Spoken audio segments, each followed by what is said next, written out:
Take me home or you're done. My said that to me in a shed bar with stick floors and using not in a glass office or a room. Her fingers were trembling around an empty glass and for the first time since I'd known her. Olivia Reed looked like someone who might actually fall. My name is Daniel Hayes. I was 48 that night. At that age, you think you know what kind of trouble still waits for you.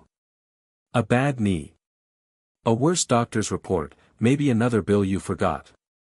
I didn't expect trouble to arrive in the shape of my 42-year-old CEO asking me very quietly not to let her be alone. By day, I run logistics for a shipping company in Chicago. I move freight between warehouses, argue with drivers, smooth over delays with clients who have more money than patience. I've been divorced for 3 years, no kids. I go home to an apartment that feels clean and empty and perfectly safe if you don't listen too hard to the silence. I am in every way that counts on paper an ordinary man. Olivia is not ordinary. She's the youngest CEO our company has ever had. The kind of woman magazines put on the cover with words like visionary and fearless under her picture. In the office, she wears dark suits and speaks in calm sentences that make other people's voices shrink. I've watched her from the far end of meeting tables. Admired the way she holds her ground when men twice her age tell her she's wrong. I went to the bar because I didn't want to go home yet. The day had been ugly. A broken system, angry emails, a client threatening to walk. My ex-wife had left a message about finally selling the last piece of the house we once shared. I wasn't ready to sit at my kitchen table and look at all the space I couldn't fill. The bar was 3 blocks from the office, dim and familiar. A place where a middle-aged man could drink 1 beer and disappear into the background. Then I noticed the heels. They didn't belong to that floor. Slim, dark, expensive. My eyes followed the line of her legs to a charcoal skirt, a white blouse with the collar loosened, hair that had slipped out of its usual knot and fallen around her shoulders. Her blazer lay folded beside her as if she'd set it down and no longer knew how to pick it back up. She sat hunched over the counter, staring at the bottles. For a moment, I told myself it couldn't be her. Like Olivia drink on rooftops, not under flickering beer signs. Then she looked up and caught my reflection in the mirror behind the bar.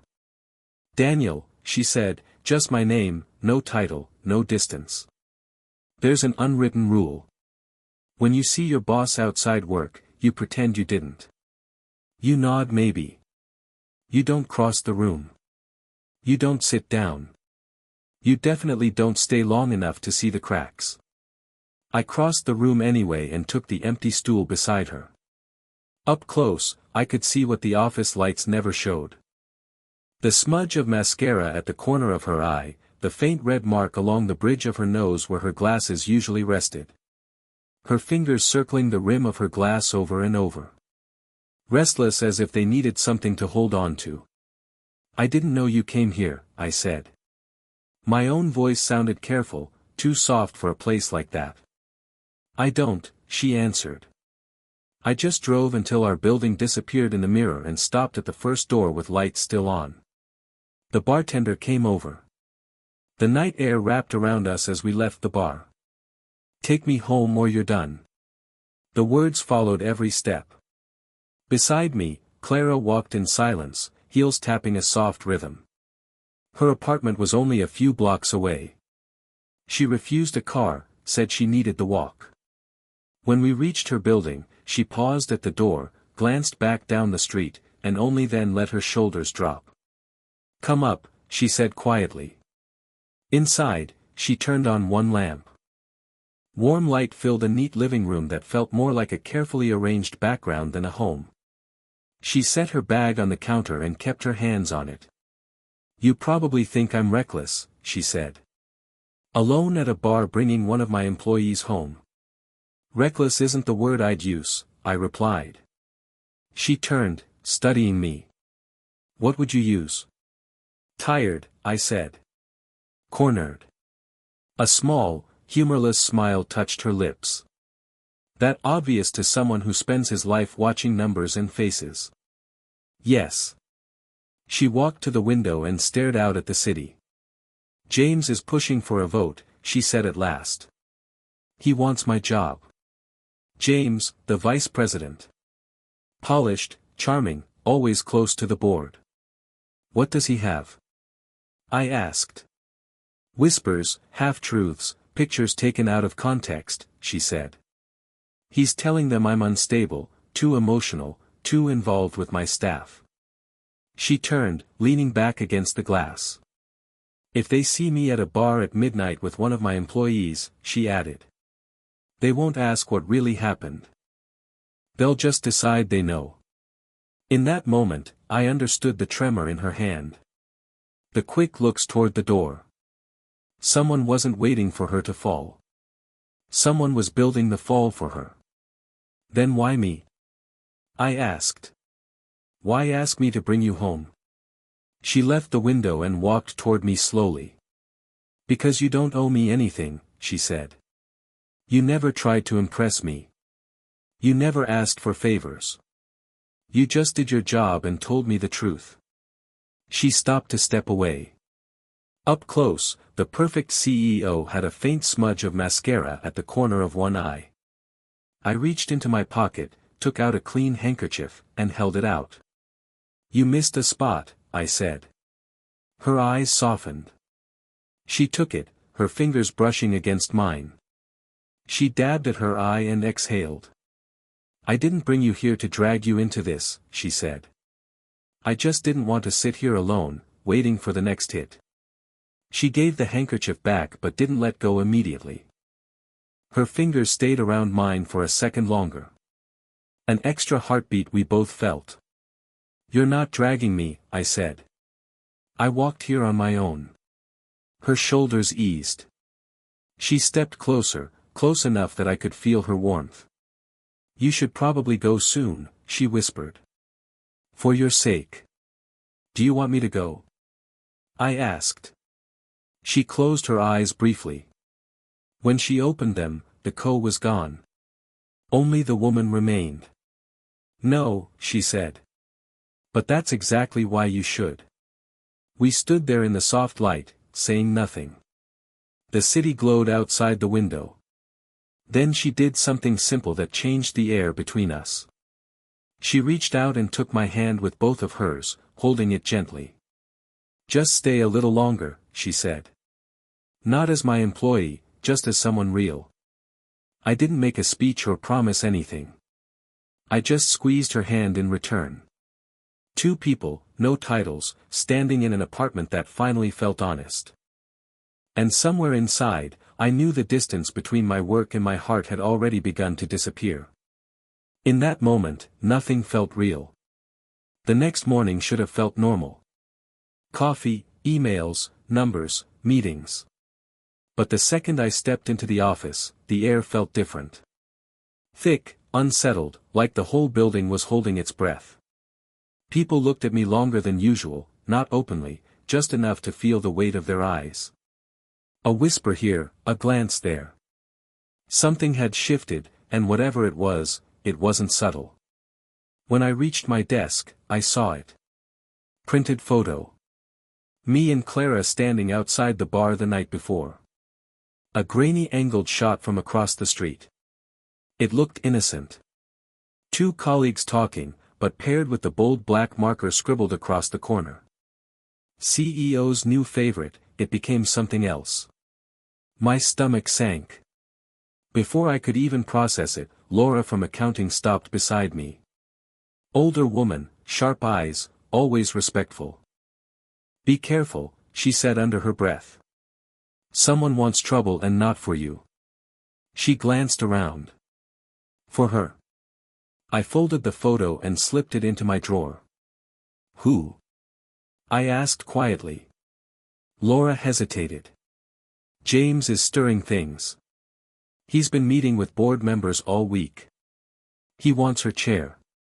Of course, he did. And planting rumors. Classic tactic. I headed toward Clara's office. But before I reached the door, I saw James coming out. He was smiling, polished, practiced, confident. A smile that carried an insult hidden behind politeness. "Well," he said, adjusting his expensive cufflinks. "You've become quite the topic this morning." "I didn't ask to be," I replied. "That's the issue, isn't it?" he said, lowering his voice. "Things you don't ask for can still cost you everything." He walked away without explaining. He didn't need to. I understood perfectly.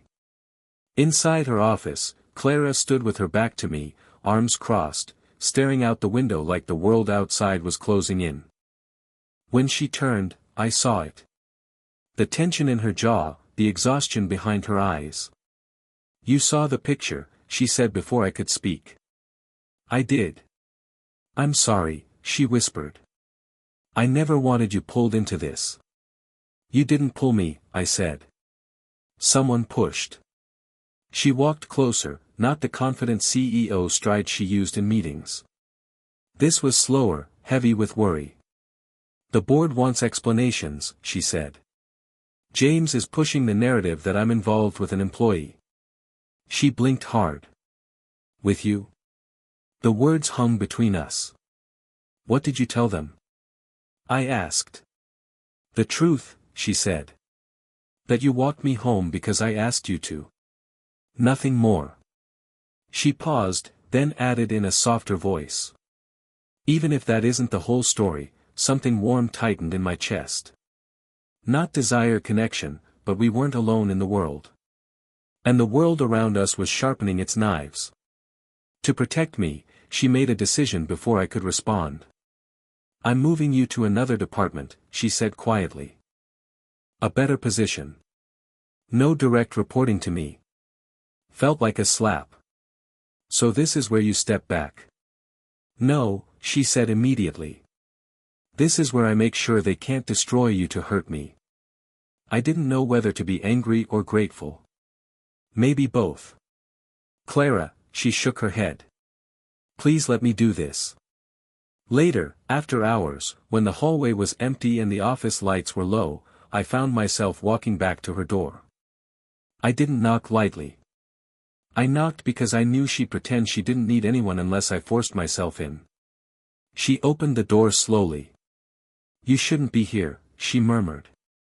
"Maybe," I said, "but I'm here anyway." There was no power dynamic now. No CEO, no employee, just two people carrying too much. She stepped closer, as if drawn by something she couldn't fight. Her fingers brushed mine first, gentle, hesitant, before she leaned in, resting her forehead against my chest. "I hate that I'm putting you through this," she whispered. I wrapped my arms around her, pulling her closer. She didn't resist. She melted into me like someone finally letting go of a weight they'd carried alone for too long. I felt her breath warm against my neck. Felt her hands slide up my back. And then she lifted her face, eyes meeting mine. Not a question, not a command, just a truth waiting to happen. Her lips touched mine. Soft, brief, trembling. A kiss that wasn't about passion, but about relief, about choosing someone, even when the world was ready to punish it. When she pulled back, she rested her hand on my cheek. "Whatever happens next," she said quietly. "I didn't plan this, but I don't regret it." Neither did I, but I knew this was only the beginning of the storm. The storm didn't arrive quietly. Came crashing in the next morning, sharp as broken glass. I hadn't even taken off my coat when HR called me into a conference room. 3 people sat there, too polite, too stiff. One folder on the table, my name on the front. "We've received concerns," one of them said, sliding the folder forward. Inside were copies of photos, rumors printed from anonymous accounts, and a typed statement claiming I was in an inappropriate personal relationship with Clara. Felt like someone had grabbed my throat. "We're not accusing you," another added. "But the board is reviewing her conduct. They may ask you to testify. Testify against her." I walked out without saying much. My heart hammered so loud I could barely hear the elevator doors close. Every corner of the office whispered. Every screen seemed to glow with speculation. And somewhere in all of this, James watched everything unfold with a smile he tried to hide. I found Clara in the boardroom corridor waiting alone. She didn't look surprised to see me, only tired, like she had already guessed what I'd been told. "They're going after you now," I said. "No," she replied softly. "They're using you to get to me." Her eyes wandered for a moment, then settled on mine. "I told you to stay away last night. I should have insisted. And I told you I wasn't walking away," I said. Her lips parted slightly as if she wanted to say something but knew she couldn't. "Not here, not now." So, she simply stepped a little closer, close enough that our arms brushed. A small quiet touch. Nothing inappropriate. Just a moment of grounding. Later that day, the threats began. At first, it was an email. "If you care about your future, distance yourself now." Then, a voicemail with a disguised voice. "You'll lose everything if you defend her." I knew exactly where it came from, or rather who it came through. James never dirked his hands directly. He used people who owed him favors or feared him. By early afternoon, the board scheduled an emergency session for the next morning. Rumors multiplied like sparks in dry grass. Some said Clara was already finished. Others said they had evidence. Most didn't care whether it was true. They just wanted a show. I should have gone home. I should have minded my own safety. But instead, when the office emptied and lights dimmed, I found myself walking to the parking garage. She was there standing beside her car, her hands gripping the wheel arch, head bowed slightly. When she heard my footsteps, she didn't turn, just exhaled like she already knew it was me. "You shouldn't be here," she murmured. "That's what you said last night," I replied gently. "Didn't work then either." She finally faced me in the half-light. She looked nothing like the powerful CEO everyone feared. She looked like a woman bracing for a battle she wasn't sure she could win. "They'll drag you into this," she said. "You'll lose your job, your reputation. All because I wasn't careful enough. This isn't your fault." I said, "Yes, it is." Her voice cracked slightly. "I brought you into my world. I let you see parts of me no one else is allowed to see. And now they'll punish both of us for it." I stepped closer, not touching her, just standing close enough that she felt I wasn't leaving. "I don't regret being here," I said quietly. "Not for a second." Her breath caught. She looked away, fighting tears she didn't want me to see, but one slipped out anyway. Reflexively, I lifted my hand to gently brush it from her cheek. She didn't pull away. Instead, she leaned just slightly into my touch. Then she broke. Not loudly, not dramatically, just a soft, trembling collapse into my arms as if she had finally reached her breaking point and chose me to fall into. I held her steady, quiet, protective, feeling her heartbeat press against my chest. "This is going to get worse before it gets better," she whispered. "Then we face it," I said. She pulled back, eyes searching mine, trying to decide whether she had the right to believe in someone again. Her hand slid down my sleeve and rested in mine. Small, warm, deliberate. "You don't understand," she said. "Tomorrow everything could end." I squeezed her hand gently. "Then tomorrow I stand with you." She stared at me for a long moment and something inside her softened like a door opening despite the storm outside. She stepped closer, her forehead brushing mine, her breath warm and shaking. "If you stay," she whispered, "there's no turning back." "I know," I said.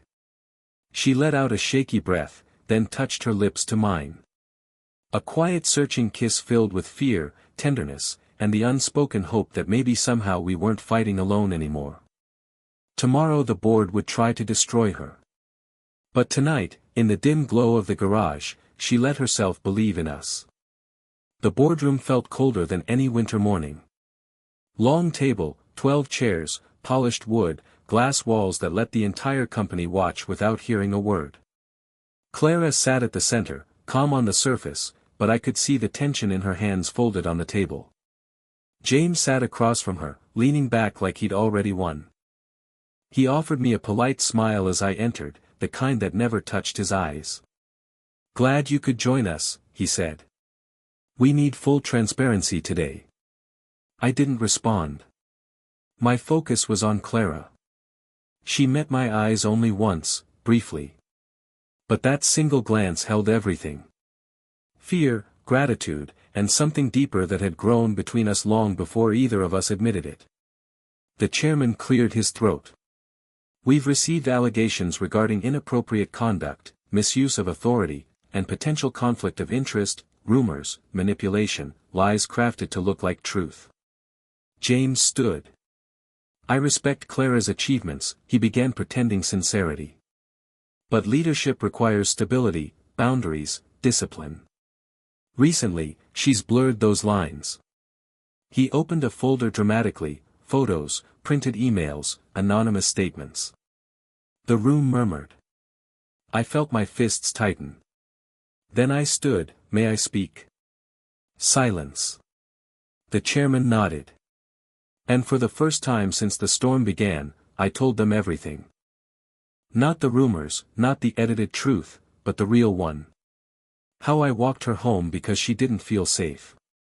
How someone had been watching her for weeks. How James had been working behind the scenes to sabotage her, meeting board members privately, feeding whispers until they became wildfire. I placed the documents on the table. The ones I spent the night collecting with a friend. Time-stamped messages. Financial inconsistencies pointing directly to James. Signatures that shouldn't have been his but were. The room changed instantly. Silence sharpened. Eyes narrowed. James tried to laugh it off. Fabrications desperate. But Clara rose slowly. A quiet, steady force. "This company has always stood on integrity," she said. "If I'm guilty of anything, it's trusting the wrong people." Her voice didn't shake. "Review the documents," she told the board. "All of them." The rest unfolded fast. Questions, arguments, a closed-door deliberation, and then finally the decision. "James will be removed from his position effective immediately," the chairman announced. "Clara is cleared of all accusations." Relief didn't hit all at once. It came slowly, like air returning after you've held your breath too long. Clara closed her eyes for a moment, exhaling quietly. When she opened them, she looked at me, not as her employee, not as her shield, but as the man who stood with her when it mattered most. The board dismissed us. People stared as we walked out, but for once, I didn't care. Outside, the late afternoon sun warmed the steps of the building. The world finally felt still. Clara paused at the bottom stair, her voice soft. "You didn't have to do what you did." "I know," I said. "But I wanted to." She looked down, then stepped closer, her fingers brushing mine, a small, hesitant touch, almost shy. "You risked everything." "So did you," I said. She let out a quiet laugh. The first real one I'd heard from her since the night at the bar. "I suppose we're both terrible at keeping our lives simple. Maybe simple isn't what we're meant for." We walked together through a nearby park. No titles, no fear, no walls. The air was cool, the light soft, the world finally giving us space to breathe. By the river, she stopped. Wind moved gently through her hair. She looked at me with a mixture of vulnerability and strength. "You saved me," she whispered. I shook my head. "You saved yourself. I just refused to let you stand alone." Her hand found mine again. Fully this time, warm, steady, no hesitation. She stepped closer, her forehead touching mine, her breath soft against my lips. "This, whatever it is," she said. "I want to stop running from it." "So do I." She kissed me slowly, deeply, but gently enough to keep the moment pure. A kiss that wasn't stolen or secret anymore. A promise instead of a risk. When we finally pulled apart, the sun dipped low, painting everything gold. "What now?" she murmured. "Whatever comes," I said. "We face it together." For the first time since I met her, she looked unafraid. Hand in hand, we walked forward. Not as CEO and employee, not as two people hiding from the world, but as something real, something earned, something that finally felt like love. And this time there was no storm waiting behind us.